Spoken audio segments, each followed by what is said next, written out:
क्योंकि बड़ी खबर है, हुकूमत राजी हो गई है, कैनाल्स नहीं बनाने का ऐलान करने वाली है। बहुत अच्छी डेवलपमेंट है। तकरीबन 7 रोज से सिंध के 7 करोड़ लोग यही मुतालबा कर रहे थे हुकूमत से, लेकिन हुकूमत कुछ मसरूफ नजर आई। शायद मुशावरती अमल बहुत तवील होगा, इसीलिए इतना वक्त लग गया। लेकिन इस वक्त ये अच्छी खबर आ गई है। इस अच्छी खबर आने से पहले एक और जो बड़ी खबर आई थी, ऑफ कोर्स भारत ने धमकी दी सिंध ताश मुआहदा मुअत्तल कर देंगे, और दोनों खबरें पानी से जुड़ी हुई हैं। गुफ्तगू करते हैं इसके ऊपर। कादिर खान मंदोखेल साहब, आपसे पहले सवाल पूछना चाहूंगा। यकीनन बिलावल साहब की बड़ी अचीवमेंट है, इवन दो कि कल आपका जलसा भी है। आई थिंक वो एहतजाजी जलसा अब शायद मौखर हो जाएगा या कैंसिल हो जाएगा, इसके ऊपर भी थोड़ी रोशनी डालिएगा। लेकिन डू यू थिंक भारतीय धमकी का दबाव आया तभी कौमी सलामती का इजलास बुलाया और तभी आज कैनाल्स ना बनाने का ऐलान भी होने वाला है? आपकी राय इसके ऊपर मंदोखेल साहब। बहुत शुक्रिया जतोई साहब। 7 करोड़ सिंध के आवाम को नहीं बल्कि आधे पाकिस्तान को मुबारक हो कि यह नापाक मनसूबा जो है ना वो आखिर हुकूमत ने घुटने टेक दिए है। लेकिन बड़े कंजूस हो आप बिलावल साहब की पीपल्स पार्टी की तारीफ करते हुए। जो सिंध के आवाम के साथ साथ हम भी तो सिंध के आवाम है, हम भी तो एहतजाज जलसे पे जलसे कर रहे हैं। ये आप सारी चीजें देख ले तो मैं ये समझ रहा हूँ कि चलो एक मुतफ़क़ा तौर पे या मुश्तरका कहो, सबकी काविश है कि हुकूमत ने घुटने टेक दिए और आखिर में ये जो नापाक अज़ाइम थे और नापाक मनसूबा था जिसने सिंध के आवाम को नहीं बल्कि बलूचिस्तान, पुख्तनख्वा और सेंट्रल पंजाब और जनूबी पंजाब को भी पूरे पाकिस्तान को चोलिस्तान के ऊपर कुर्बान करने का जो प्लान बनाया था वो आज नाकाम हो गया, अल्हम्दुलिल्लाह आवाम की ताकत से। बिल्कुल ठीक, अवाम की ताकत से। आपकी भी यही राय है एडवोकेट अहमद अवैस साहब के? अवाम की ताकत से आज हुकूमत ने ऐलान किया कि वो कैनाल्स नहीं बनाएंगे, ऐलान करने वाली है हुकूमत। बिस्मिल्लाह, बिल्कुल मैं मंदोखेल साहब से बिल्कुल इत्तफाक करता हूँ। ये बिल्कुल एक, इसको कहते हैं कि ये एक यूनिवर्सल ट्रूथ है। इसमें एक, अगर आप इजाजत देंगे तो मैं एक हमारे जो अवामी शायर थे उनका एक बड़ा खूबसूरत शेर है इसके ऊपर। इरशाद। वो कहते हैं कि कोई ठहरा हो लोगों के मुकाबिल तो बताओ, वो कहाँ हैं जिन्हें नाज बहुत अपने तहीं था। कहाँ है? तो इसलिए ये एक अवामी मुतालबा था, जायज मुतालबा था। मैं तो पर्सनली इससे कोई नाराज होता या ना, कता नजर इसके कि मैं नेशनलिस्ट होकर ये बात करता हूँ कि ऐसे मामलात में आपको सीसीआई की मीटिंग को करके एक दूसरे को कॉन्फ्रेंस में लें। और आप क्या समझते हैं अहमद साहब, आप क्या समझते हैं कि भारत ने ये धमकी इसीलिए दी क्योंकि वो देख रहा था कि अंदर पाकिस्तान के पानी के मामले के ऊपर टेंशन कितनी बढ़ गई है, इसीलिए उसने धमकी दी? क्या आप समझते हैं? बिल्कुल आप ठीक फरमा रहे हैं जी। उसमें उनको नजर आ रहा था कि पाकिस्तान के 2 सूबों में एक प्रॉब्लम जो है वो अफगानिस्तान की तरफ से है और 2 सूबों आपस में लड़ाई, एक सिलसिला जो है एक टेंशन डेवलप हो रही है। तो उसने अप्रोप्रिएट टाइम सिलेक्ट किया, लेकिन उसको ये मालूम नहीं है कि ये जो है कहते हैं ना कि फर्क है तरकीब में कौम रसूल हाशमी जी। उन्हें ये अभी मालूम नहीं है कि ये कौम क्या है। बेशक अभी आगे वैसे उनको पता लग चुका है, बहुत दफा उन्होंने हमारे साथ पंजा आजमाई की कोशिश की है। और आपने देखा कि जो ये 2019 में जो वाकया हुआ था, ये आजाद कश्मीर स्टेटस जो ले लिया गया था उससे, और आपने देखा कि वहां पे किस तरह मुंह की खानी पड़ी थी और उनको पाकिस्तान ने दिन दहाड़े उसमें रिटेलिएट किया था दिन के वक्त, और उनके जहाजों के ऊपर जिस तरीके से डॉग फाइट हुई और वो कैसे हजीमत उठानी पड़ी पूरे हिंदुस्तान को। अगरचे वो एक ऐसे पायलट को कि जिसका जहाज भी गिर गया और वो भी गिरफ्तार हो गया और हमने उनको उनके हवाले कर दिया जी। उसको बड़े बड़े तमगे दिए ताकि वो कौम में अपनी जो उनकी सुक्की हुई थी उसको कोई थोड़ा सा रोक सकें। बिल्कुल। लेकिन बहरहाल वो आजमाए हुए को दोबारा मत आजमाएं, हम तो ये कहेंगे।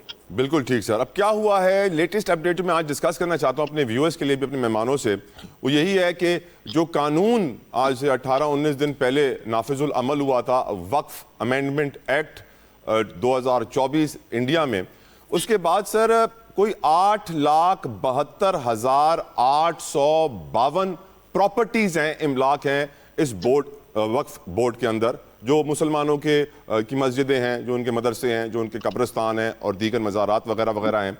उसमें से सर 13,200 पे कानूनी जंग जारी है उनकी ओनरशिप के ऊपर, कोई 58,889 पे कब्जा हो गया है और ये टोटल 8,72,000 से ज्यादा हैं। और अब बताया जा रहा है कि जिस तरह बाबरी मस्जिद पे उसको शहीद किया गया, जिस तरह मुसलमानों की दीगर प्रॉपर्टीज के ऊपर कब्जा किया गया, मोदी इन मुसलमानों की प्रॉपर्टीज पे कब्जा करना चाहता है और इसके ऊपर मुसलमान वहां के भी एहतजाज कर रहे हैं। बहुत सारे लोग कह रहे हैं कि पहलगाम में जो अटैक हुआ है ये इसी वजह से हुआ है, इस बिल की वजह से हुआ है।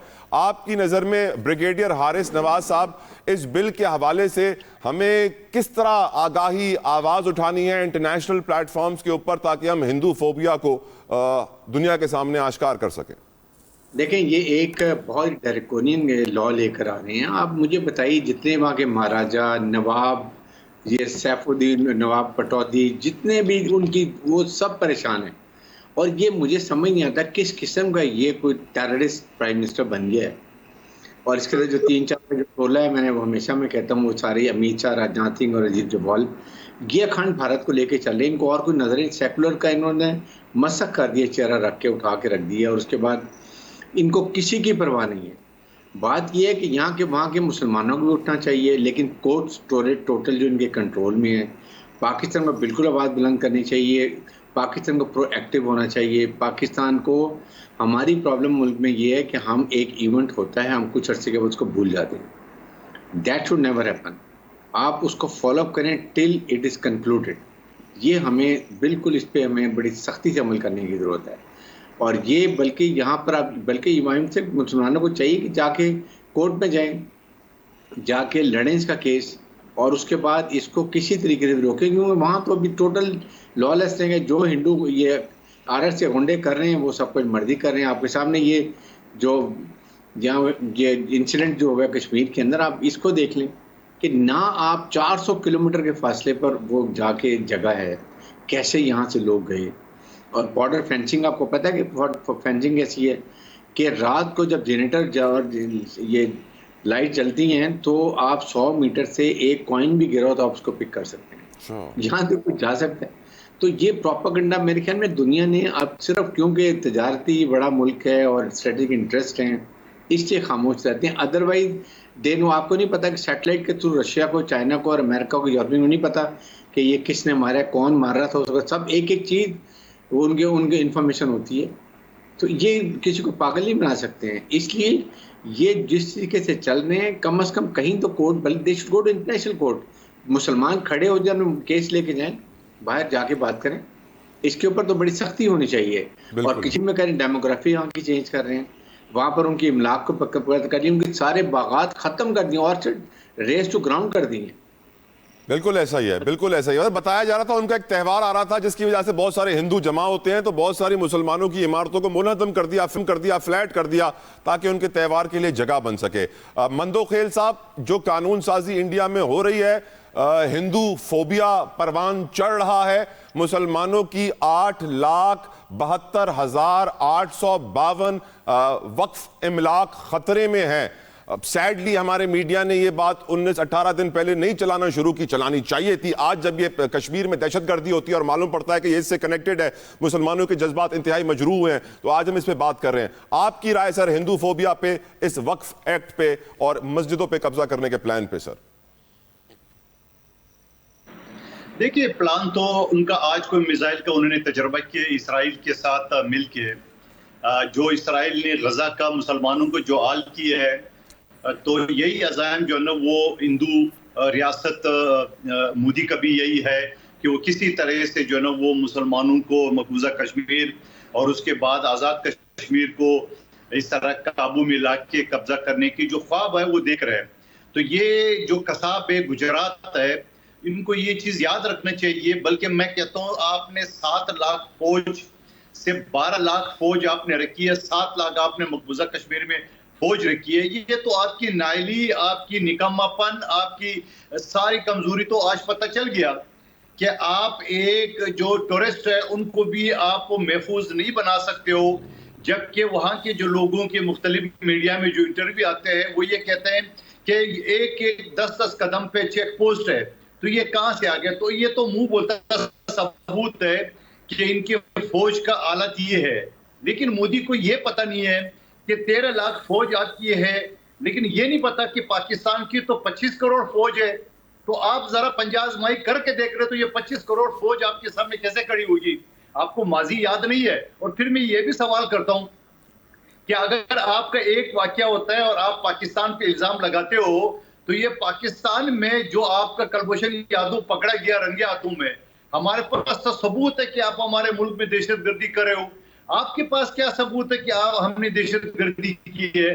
तो ये सिर्फ किनको आपने अच्छा सवाल किया है, उनको पता था कि पूरा सिंध और पूरा पाकिस्तान सरापा एहतजाज है ये कैनाल्स के हवाले से, तो यही मौका है कि इनको पानी बंद करने की धमकी दो ताकि ये मुल्क जो है ना मजीद तैश में आ जाए।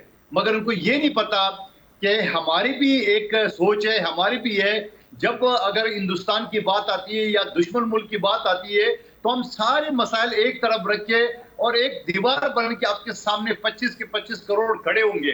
एक हमारी 6-7 लाख फौज नहीं, 25 करोड़ फौज।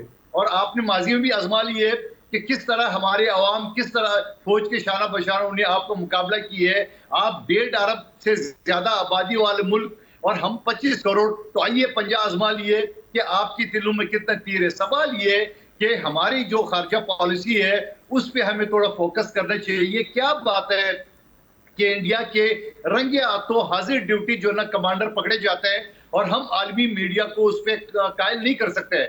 और इंडिया एक सबूत के बगैर किसी भी तरह, जबकि किसी तंजीम ने उसका मान भी लिया है कि ये हमला हम नहीं किया है, आप पाकिस्तान के ऊपर इस तरह इल्जाम लगा के तो हमें जो आलमी बरादरी है, अक़वाम मुत्तहिदा है, सिक्योरिटी काउंसिल है, उस सतह पे हमने जो अपना केस है उसको मजबूत बनाना है। ये भी कोई शक नहीं इसमें बात में कि इंडियन जो लॉबी है वो बड़ी मजबूत है। इंडिया के जो सनतकार है या इंडिया के जो लोग हैं वो मुख्तलिफ बड़ी बड़ी कंपनी में एमडी और चेयरमैन और वगैरह वगैरह सरबरा है, तो यकीनन वो सारी लॉबी उनके लिए काम करो। फिर सबसे बढ़ के जो अमेरिका का बगल बचा इसराइल है वो उनके पुष्पनाई कर रहा है। तो मैं ये समझ रहा हूँ कि जो उन्होंने सिंतास मुआहदा तोड़ के, जो कि उसमें बाकायदा वर्ल्ड बैंक की गारंटी है, वर्ल्ड बैंक के तहत हुआ है, वो एक तरफा तो वो कैंसिल कर नहीं सकता है। लेकिन फिर पाकिस्तान ने बड़ा खूबसूरत और बड़ा मुनासिब जवाब दे दिए कि इनके तकरीबन 100 से ज्यादा जहाज पाकिस्तान के टेरिटरी से गुजरती है, वो आज पाकिस्तान ऐलान कर दे कि इसकी अब कोई जरूरत नहीं है हमारे मुल्क। तो मैं ये समझ रहा हूँ कि पाकिस्तान ने बड़े मुनासिब जवाब दिए। बाकी वो जंग करना चाहते हैं तो 25 के 25 करोड़ अवाम उसके लिए तैयार है। और खुद आपने देखे फारूक अब्दुल्ला का एक इंटरव्यू चल रहा है सोशल मीडिया पे, उसने बोला कि पाकिस्तान जो है ना उन्हें चूड़ियां नहीं पहनी है, पाकिस्तान के पास एटम बम है। तो मैं समझ रहा हूँ पाकिस्तानी हुकूमत से, अफवाज पाकिस्तान से मैं कहूंगा कि अगर हिंदुस्तान चढ़ाई करेगा तो ये एटम बम को चलाने में आप एक सेकंड ने लगा है, उसको पूरे का पूरे हिंदुस्तान को तबाह कर दे, फिर देखा जाएगा आलमी मीडिया। बिल्कुल ठीक सर।